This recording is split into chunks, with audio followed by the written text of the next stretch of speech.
Alright guys, welcome to episode 2 of flying the S7 and doing some mods. It's not really a central theme to this video, so it's just kind of going to be all over the place, covering the last couple of weeks of working on it, doing some off-airport, and just out practicing landing short and taking off as short as possible, and things like that. So yeah, hopefully it'll be entertaining.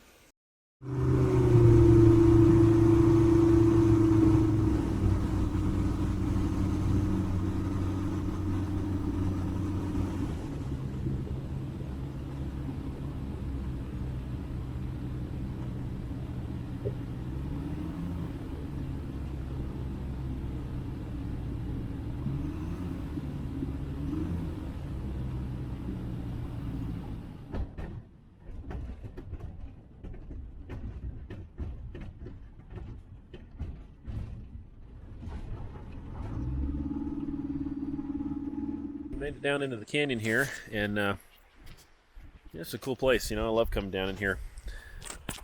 Last time I was here, this was dried up, this little creek, and well, it's flowing pretty good right now.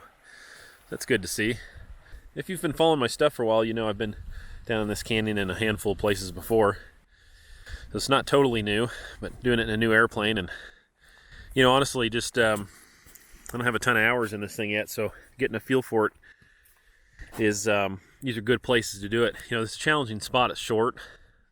It's not what I'd say super rough, but it's got kind of a roller coaster thing going on, which might have showed up in the video. I aired up my Acme shocks to soften them up, and I do like them better soft, but it kind of got to doing the whole roller coaster thing, and it was kind of bouncing, not bouncing off the ground, but just, you know, bouncing as it went down through here. It was kind of funny, and so I may have to tweak those a little bit still, but probably shoot a few pictures and maybe hike around a little bit, look at a couple other potential LZs I saw coming in, and that'd be a fun day. Man, there's so many spots that are just so close. Down over there by those dead trees, there was almost enough room to pull it off. This hill behind me was too rocky, and it's a bummer. There's a lot of cool areas, but they're just not quite good enough to want to risk wadding that thing up, you know?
Yo, what's up guys? Back over at the hangar, working on some stuff. Working on a couple of projects. Been making some connectors and stuff for part of what I'm doing. So, a lot of what I'm working on right now is preemptive stuff for the fuel injection setup. Installing a second battery, another EarthX, put it under the seat, welded up a little tray for it, bolted that down, and then this is just a big old fuse right now that I'm gonna just in case.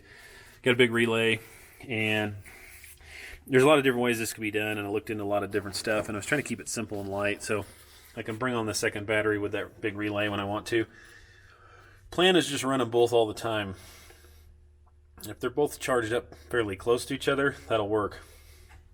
If one of them's dead, that can cause a problem if you're trying to bring them both online together. So I have a way to disable either battery.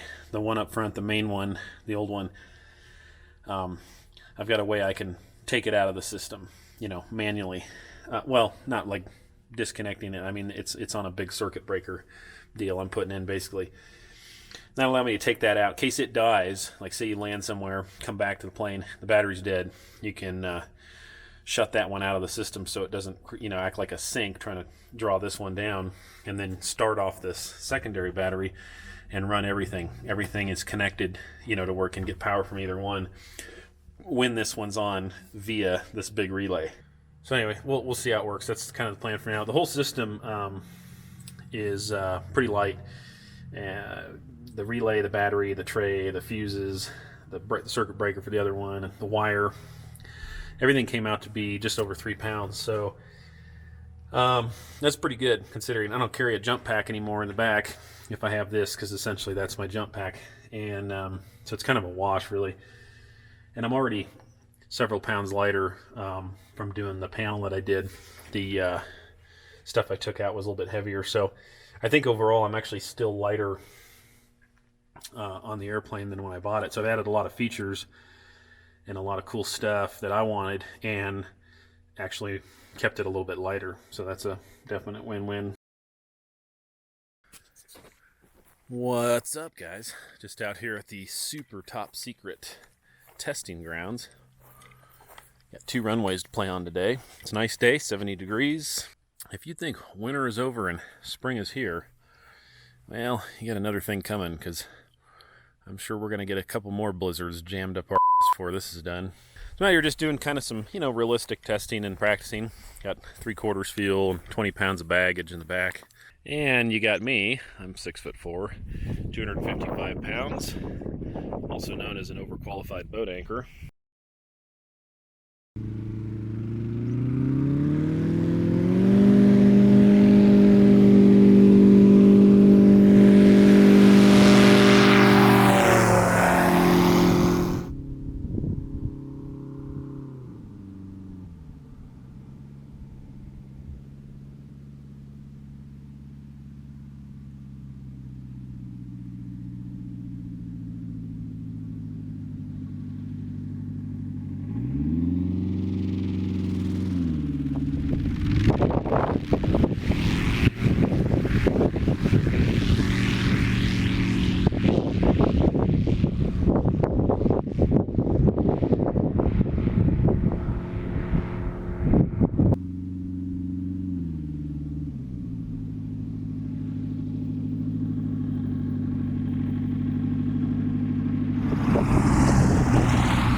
I said I was going to cover some of the reasons why I'm doing the fuel injection, and of course the obvious, you make more power, although I'm not going to push it a lot harder.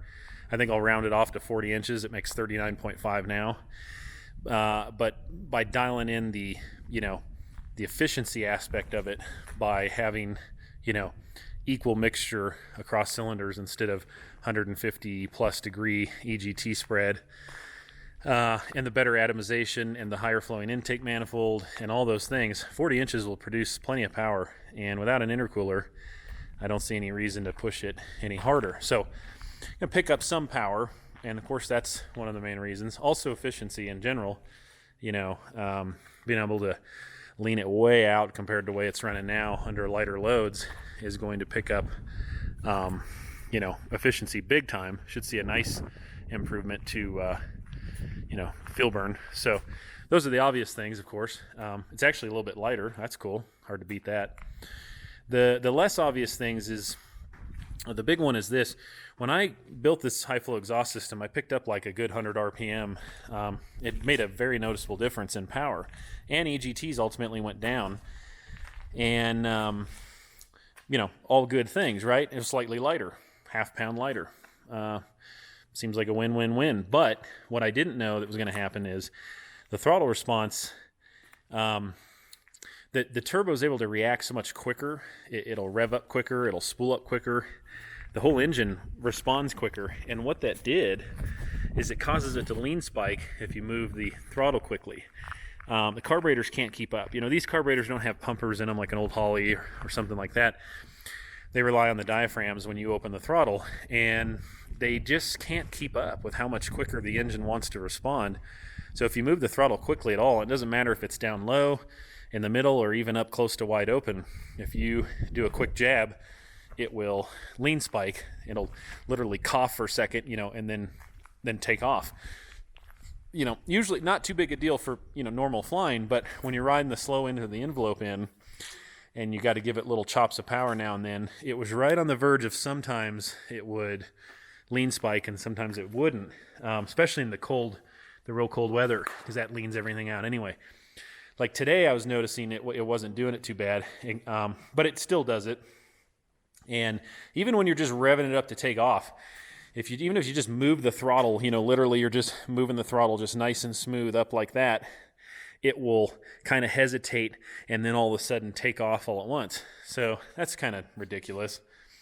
And the best way I could see to fix that, since I was planning on fuel injection anyway, was to, of course, do fuel injection. You can dial it in, no more of that issue, and of course all the other good things. So that's the plan. Took me 2 weeks to get it ordered due to my bank screwing up the routing number on the wire transfer. That was about a week ago. I got the money sent over to Jason, so we'll see. He told me originally about 6-week lead time, so maybe another 5 weeks, let's hope. And then we'll dig into that project, and I'll try to do a decent job of recording kind of how that goes.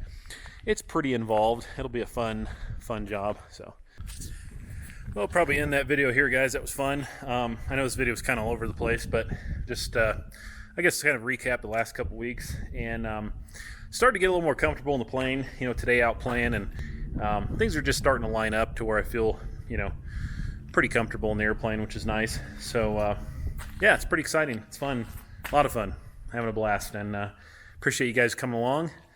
And stick around. We'll get into who knows, a whole bunch more stuff before it's over. All right, guys, take care. See ya on the next one.